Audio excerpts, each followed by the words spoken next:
have one, I'll briefly show you how to do that. It's very quick, easy, and free. But if you have a Google account, there are two different versions of Gmail. There is a browser version, which is what we're going to be using for the class today.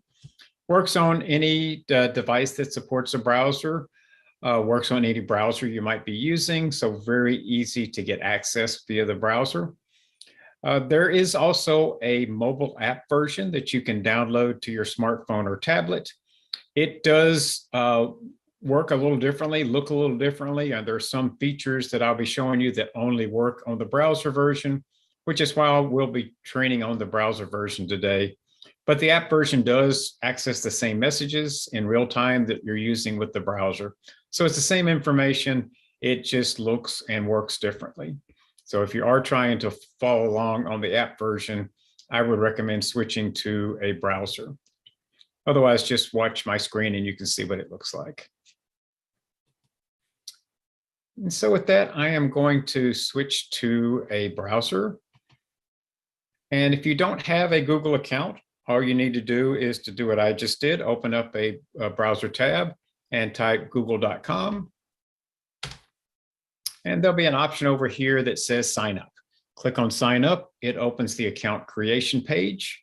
From there, you can create your Google account. Once you've created a Google account, you would come back to this screen and click sign in. When you do that, you would enter the username and password you just created on the other screen, and that will bring you to a screen that looks like the one you're seeing on my computer. Up in the upper right-hand corner, there'll be either your photo if you added a photo when you created your account. If not, it'll have your initial. You can have more than one Google account. So if you have more than one Google account, you can click here and open a different Google account, sign out of the one that you're in. So this is really your Google account control screen. Each Google account has its own Gmail, so they are totally separate. But if you're in the account that you want to be in, the next thing you want to do is click on this icon just to the left of your photo or initials. That is the Google Apps icon, also called the waffle icon. If you click on it, it will show you all the apps that are part of your free Google account. There are a lot of them. We do have a class called Introduction to Google Apps where we talk about these different apps. But for today, since this is Gmail, we're going to click on the Gmail icon.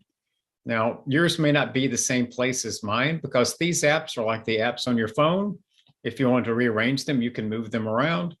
So yours may be in a different place, but it's going to look like this and we'll have the word Gmail at the bottom of it.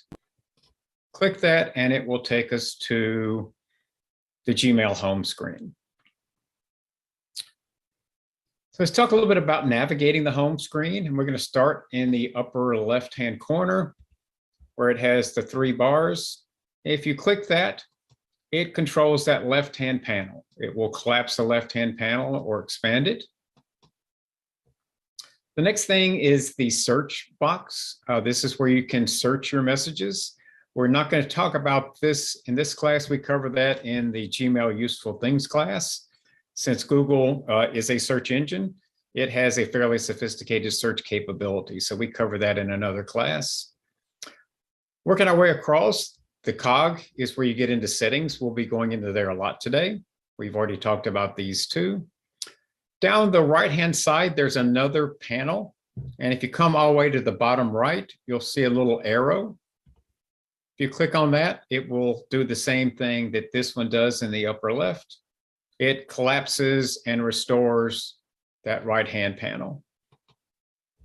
What's in this right-hand panel are related apps that you might want to take a look at while you're in your Gmail without having to leave Gmail. So for example, if I wanted to check my calendar, maybe there's a class that I'm supposed to be in, you can check into here and see what's on your calendar, then close it back without ever leaving Gmail. Of course, you can also go up to the waffle icon and open your calendar, but it'll open it in a separate tab.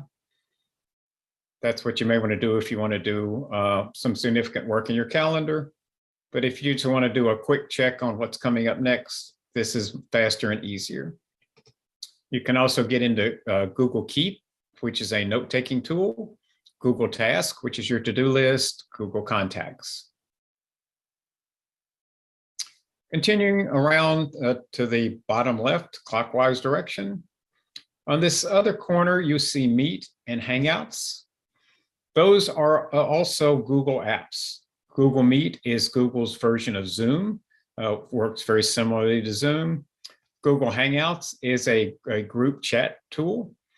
So if you use them a lot, it's kind of handy to have them over here where you can quickly get into them. However, if you don't use them frequently, they're taking up some valuable real estate where you can normally see your labels over here. So if you want to get rid of these, I'll show you how to do that. We're going to come back up here to the upper right to that cog and click on it.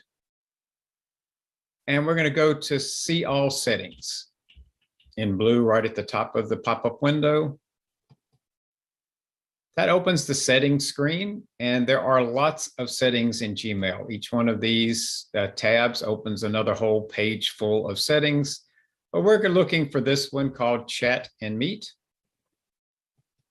So if you click on that, if you want to turn off that Google Chat, just click off here.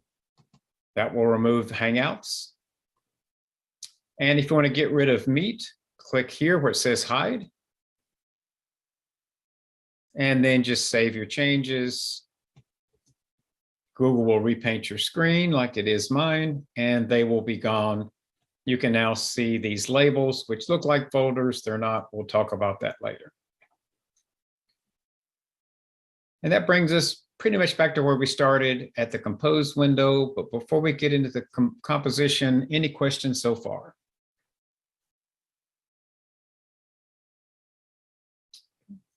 All right, if not, of course, this is your inbox. We'll get to that in just a minute as well.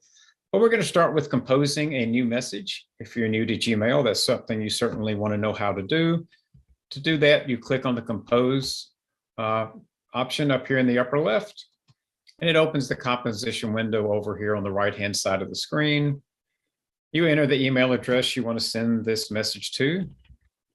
And as you start typing, it's going to search your Google Contacts. And if the person you want to send the message to is in your contacts, you can just click here and save yourself some typing. I'm going to send this to my Yahoo account. Enter the subject, and I'm just going to call it test. And then you would enter the body of the email. I'm just going to type in some information here so we got something